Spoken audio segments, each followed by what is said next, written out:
오늘은 시편 79편의 말씀을 보도록 하겠습니다. 이 시편 79편은 시편 74편과 함께 같은 시대적 배경을 가지고 있는 시편인데요. 이 시편의 배경이 어떤 내용이냐면 바벨론의 침공으로 인해서 남유다가 멸망되는 사건입니다. 그래서 이 멸망을 바라보던 이 아삽이 하나님 앞에 탄식하면서 우리의 죄악을 용서해 주시고 하나님 회복시켜 주셔서 하나님의 은혜를 영원히 찬양하게 해달라는 간절한 기도문 같은 시편이기도 합니다. 그런데 이 시편 74편과 오늘 본문인 시편 79편과 다른 점이 있다면 똑같은 멸망 가운데서도 시편 74편은 하나님의 성소를 향한 초점을 맞추고 있고요. 오늘 이 시편 79편은 백성의 마음을 초점을 맞추고 있는 것입니다. 그래서 시편 74편을 보면은 성소, 하나님의 전 이런 말들이 반복해서 나옵니다. 하나님께 관점을 두고 초점을 맞춰서 이스라엘의 멸망이 결국 하나님이 짓밟히는 것으로 시편을 표현했다면 오늘 이 시편 79편은 전쟁으로 인하여 패망하는 이 남유다가 하나님의 징계로 인하여 백성들이 결국 고통 가운데 내몰리게 된다는 것을 보여주는 내용입니다. 이 세상에서 가장 비참한 것이 전쟁이 아닌가 그렇게 생각합니다. 전쟁을 통해서요, 많은 사람이 죽을 뿐만 아니라 전쟁을 통해서 모든 것들이 다 무너져 내려갑니다. 그래서 우리가 전쟁 없는 세상에서 살기를 원하는 것도 아마 그런 소망이 있기 때문에 그렇습니다. 그래서 이 땅은 전쟁이 쉬지 않지만 하나님의 나라는 전쟁이 없습니다. 그래서 우리가 그곳에 소망을 두고 살아가는 것입니다. 오늘 이 시편 79편의 말씀을 통해서 우리가 하나님을 향한 그 믿음을 우리가 날마다 또 가지고 소망 가운데 하나님을 바라볼 뿐만 아니라 하나님께서 우리에게 참된 평화를 주시고 우리는 이 아삽의 고백처럼 이 애가를 부르지 않는 하나님 앞에 감사와 기쁨의 찬양만을 할 수 있는 백성들 되고자 하는 마음으로 이 시편을 보면 은혜가 되리라 생각합니다. 시편 79편 1절에 하나님이여 이방 나라들이 주의 기업의 땅에 들어와서 주의 성전을 더럽히고 예루살렘의 돌무더기가 되게 하였나이다. 이 아삽은 하나님 앞에 간절히 호소하는 내용이 뭐냐면 하나님 이방 민족이 쳐들어와서 성소를 더럽혔답니다. 이게 전쟁의 특징입니다. 전쟁은 고대나 또 오늘날이나 동일한 게 하나가 있는데요. 바로 신들의 전쟁이라고 할 수 있습니다. 그래서 이방인들의 생각 가운데는 신과 신이 싸운다고 생각했습니다. 전쟁은요. 그래서 고대인들은 항상 전쟁에 나갈 때 어떤 신상을 가지고 나가든가 또 신을 상징하는 어떤 형상물들을 가지고 나가서 전쟁에서 또 싸웠습니다. 그리고 자신들이 전쟁에서 이기게 되면 그 신전에다가 재단을 쌓고 그 신전에 제물을 드렸습니다. 그러니까 신들의 전쟁이라고 생각했죠.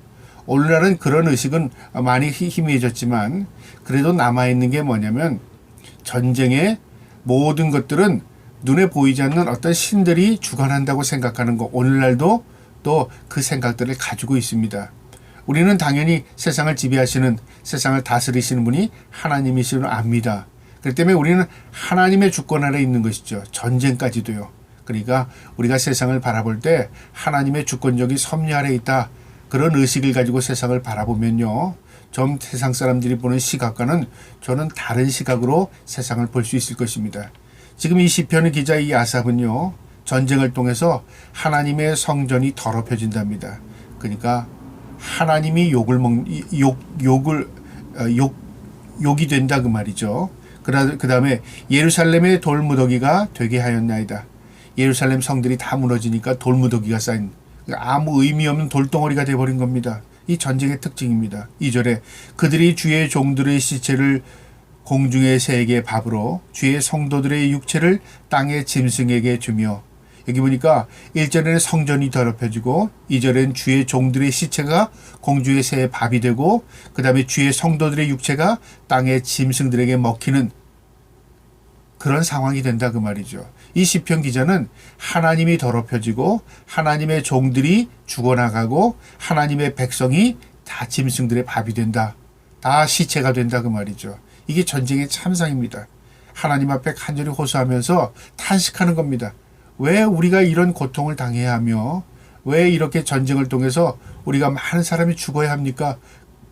그들이 몰라서 그런 게 아니라 자신들의 죄악 때문에 그런 거 알고 있었습니다. 그러나 탄식하는 겁니다. 그래서 이 시편 79편은 민족의 애가 탄식의 시입니다. 3절에요. 그들의 피를 예루살렘 사방에 물같이 흘렀으나 그들을 매장하는 자가 없나이다. 얼마나 사람이 많이 죽었으면요. 시체를 묻을 사람도 없습니다. 다 죽는 거죠. 그러니까 시체를 매장하지 못했다는 것은 그 전쟁이 얼마나 잔혹한 이 전쟁이었다는 걸 보여줍니다. 지금 바벨론이 이스라엘에 쳐들어와서 사람들을 죽였는데 아주 몰살시키다시피 죽였습니다. 그러니까 시체를 묻을 수조차 없는 것이죠. 4절에요. 우리는 우리 이웃에게 비방거리가 되며 우리를 애워싼 자에게 조수와 조롱거리가 되었나이다. 우리가 이방인들에게 웃음거리가 됐다 그 말이죠. 하나님을 믿는 하나님의 백성이 결국 이방민들에 의해서 짓밟히게 되니까 하나님도 모욕이 될 뿐만 아니라 우리가 참혹한 전쟁을 통해서 우리가 전멸하게 되니까 결국은 이방인들이 우리를 보고 비웃게 된다는 거죠. 아이고 하나님이 믿는 저 백성들 하나님 도와주시지도 않았네. 하나님이 비방을 받는 것이고 결국 자기들이 또 이 웃음거리가 되는 것입니다. 그걸 이야기합니다. 5절에요. 여호와여 어느 때까지니까? 이 아삽은 하나님 우리가 하나님 앞에 징계받아 마땅한데 이게 기간이 있는 겁니까? 언제까지입니까? 이건 다시 말하면 우리 언제 회복시켜 주실 겁니까? 그런 겁니다. 너무 답답하니까 지금 아삽은 하나님 어느 때까지니까 그렇게 탄식하는 겁니다. 영원히 노하시리까? 주의 질투가 불붙듯 하시니까 영원히 끝없이 하나님의 징계가 우리에게 임할 겁니까? 하나님 이 징계의 매를 거두시 않으실 겁니까? 그 말이죠. 그러면서 6절에 주를 알지 아니하는 민족들과 주의 이름을 부르지 아니하는 나라들에게 주의 노를 쏟으소서. 우리가 아니라 하나님 모르는 백성에게 진노를 쏟아야지. 왜 우리가 하나님의 백성이 이 징계의 몽둥이를 맞아야 합니까? 그 말이죠. 탄식입니다. 마치 자녀가 부모에게 왜 엄마 나를 때려? 나를 때린 이 다른 애를 때 매를 들어야지. 그런 거와 똑같은 거죠. 그런데 부모의 관점에서는 어떻습니까? 사랑하는 자녀이기 때문에 매를 드는 겁니다. 왜 매를 드냐면 그를 철들게 하기 위해서요. 우리가 믿음으로 살 때 하나님의 은혜를 입습니다. 믿음을 저버리면 어떻게 될까요? 그 믿음 때문에 또 매를 맞아야 될 때가 있습니다.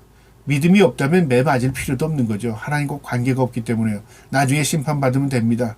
그런데 우리가 하나님과의 관계 속에서 살아가는 인생입니다. 내가 하나님의 백성으로 하나님의 영광을 위해서 살면 하나님의 영광이 우리에게 덧입혀지지만 우리가 하나님을 욕되게 하면 결국 하나님의 징계가 우리에게 임하는 것입니다. 이스라엘 민족이 바로 지금 그런 형편인 겁니다. 7절에 그들이 야곱을 삼키고 그의 거처를 황폐하게 함이니이다. 그들이 이 바벨론이 이방민족이 하나님의 자녀들을 지금 짓밟고 있습니다. 우리가 지금 황폐하게 됐습니다. 탄식합니다. 8절에 우리 조상들의 죄악을 기억하지 마시고 주의 국률로 우리를 속히 영접하소서. 이 아삽은 이 징계가 그 조상들의 죄악 때문인 것을 알고 있었습니다. 이 죄악은 뭐냐면 하나님을 떠나 우상을 섬긴 것이죠. 하나님의 백성이 이방민족들이 하는 행동을 같이 답습하고 있는 것입니다. 그러니까 구별이 되지 않는 것이죠. 그러니까 하나님의 백성이 하나님으로부터 매를 맞는 것입니다. 하나님 그거 기억하지 마시고 우리 용서해 주세요. 그 말입니다. 우리가 매우 가련하게 되었나이다. 하나님 우리가 불쌍하게 됐습니다. 하나님 비참하게 됐습니다. 그 말이죠. 9절에요.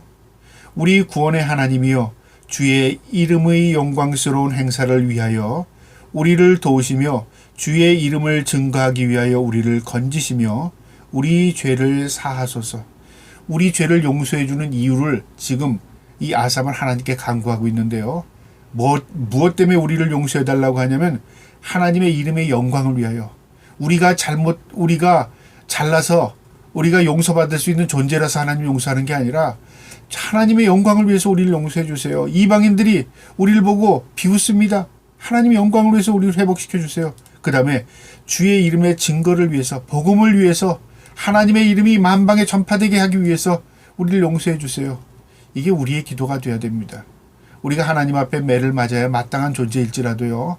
하나님 하나님의 영광을 위해서 용서해 주시고 하나님의 영광을 위해서 우리를 회복시켜 주세요. 그렇게 기도한다면 우리의 마음이 하나님 앞에 상달되지 않겠습니까? 우리가 하나님 앞에 온전히 살아야 함에도 불구하고 우리가 하나님의 뜻대로 살지 못할 때 이런 기도해야 합니다. 하나님, 우리의 죄를 용서해 주시되 하나님의 영광을 위하여, 복음을 위하여 하나님 용서해 주세요. 그리고 우리가 돌이킵니다. 다시는 우리가 죄악된 삶을 반복하지 않게 해달라고 기도해야 할 것입니다. 그 기도가 저와 여러분의 기도가 되기를 바랍니다. 10절에요. 이방 나라들이 어찌하여 그들의 하나님이 어디 있느냐. 이방인들이 이스라엘 민족의 그 멸망을 보고 비웃는 거죠. 그러면서 하나님이 어디 계셔? 여러분, 누가 더 마음 아플까요? 이스라엘 민족은 육체적인 고통을 통해서 마음 아프겠지만 하나님은 오히려 사랑하는 자녀에게 징계를 주시면서 더 마음 아플 겁니다. 이 부모의 마음이죠. 어디 하나님이 있느냐? 이방인들이 그렇게 비웃는 겁니다. 주의 종들이 피 흘림에 대한 복수를 우리의 목전에서 이방 나라에 보여주소서. 하나님, 우리가 보는 앞에서 이방인들을 진멸해 주시고 그들에게 매를 드세요. 그 말이죠. 그래서 이스라엘 민족이 이해할 수 없는 것이 뭐였냐면요. 어찌 우리는 하나님의 백성인데 우리가 이방인들을 통해서 매를 맞아야 합니까? 하박국 선지가 그걸 위해서 하나님께 기도했습니다. 하나님께서 뭐라고 그에게 가르쳐 주셨습니까? 너희는 내가 택함 받은 사랑하는 백성이고 너희는 회개케 하지만 이방인들, 너희를 벌주는 이 이방인들은 심판할 것이라고 하나님 말씀하셨습니다. 그러니까 똑같은 매가 아닙니다. 우리는 회개하고 돌이키게 하시는 하나님의 긍휼과 사랑의 매라면요. 마지막 심판은 하나님 앞에 벌을 받는 겁니다. 영원한 벌, 영원한 형벌입니다. 우리가 영원한 형벌을 받지 않게 하기 위해서 매를 드리는 것입니다. 이스라엘 민족이 그걸 깨달아야 한다 그 말이죠. 11절에 갇힌 자의 탄식을 주의 앞에 이르게 하시며 죽이기로 작정된 자도 주의 크신 능력을 따라 보존하소서. 여기 갇힌 자, 죽기로 정해진 자, 사형수죠. 감옥에 갇힌 자, 그 다음에 죽기로 작정된 자, 사형수. 그러니까 감옥에서 꼼짝 못하고 이제는 아무것도 할 수 없는 존재이지만 하나님 그 은혜를 우리에게 베풀어 달라는 겁니다. 크신 능력을 따라서 우리를 보존해 달랍니다. 우리에게는 아무 능력이 없습니다. 우린 그냥 시간 가면 죽을 수밖에 없는 존재입니다. 하나님, 우리 긍휼을 베풀어 주셔서 하나님의 능력으로 구원해 달라는 겁니다. 간절한 기도죠. 우리가 모든 것으로부터 우겨싸움을 당할지라도 우리가 하나님을 향하여 기도할 수 있는 것, 그거 은혜이고 능력입니다. 기도하지 못한다, 절망입니다. 저와 여러분이 상황을 초월한 기도하는 자 되기 바랍니다. 우리가 힘들면 힘들수록 기도해야 하고요. 어려우면 어려울수록 하나님을 향해야 합니다. 그런데 우리는 어떻게 되냐면 힘들면 하나님을 포기합니다. 어려우면 하나님을 믿는 걸 뒤로 합니다. 이게 거꾸로 된 삶입니다. 힘들면 힘들수록 어려우면 어려울수록 하나님을 향하는 하나님의 백성이 결국 하나님 앞에 은혜와 긍휼을 더듬습니다. 저와 여러분이 하나님께 가까이 하기 바랍니다. 그러면서 12절에 주여 우리 이웃이 주를 비방한 그 비방을 그들이 품에 7배나 갚으소서. 우리가 지금은 비방받고 있는데 우리를 지금 모욕하는 이방인들이 7배나 더 많은 모욕을 당하게 해주세요. 이게 그들을 저주하는 게 아니라 너무 마음에 한탄을 하는 겁니다. 하나님의 백성이 이렇게 어려움을 당하는데 이방인들로부터 비웃음을 당하는데 그 비웃는 자들이 오히려 더 큰 웃음거리가 되게 해주세요. 그 말입니다. 그러니까 너무 마음에 고통을 가지고 하나님 앞에 절규하는 것이죠. 마지막 13절입니다. 우리는 주의 백성이요 주의 목장의 양이니 우리는 영원히 주께 감사하며 주의 영예를 대대에 전하리이다. 그러나 이 아삽은요 끝결에 항상 소망 가운데 끝납니다. 절망하지 않습니다. 만약에 우리가 어떤 상황인데 절망하면은 그건 하나님을 찬양하지 못하는 것입니다. 어떤 상황일지라도 우리가 절망할 수 있습니다. 인간인지라요. 그런데 마지막에는 하나님 그러나 결코 내가 하나님 그 소망 하나님께 줘버리지 않겠습니다. 내가 가지고 있는 그 소망을 하나님께 두겠습니다. 하나님을 붙드는 겁니다. 이 시편 13절 마지막 절이 그겁니다. 우리는 주의 백성이랍니다. 하나님과의 관계죠. 그러면서 주의 목전의 양이랍니다. 하나님이 기르는 양입니다. 하나님 우리의 목자, 우리는 양, 관계성에 있죠. 우리를 결코 버리시지 않을 줄 믿습니다. 그 말이죠.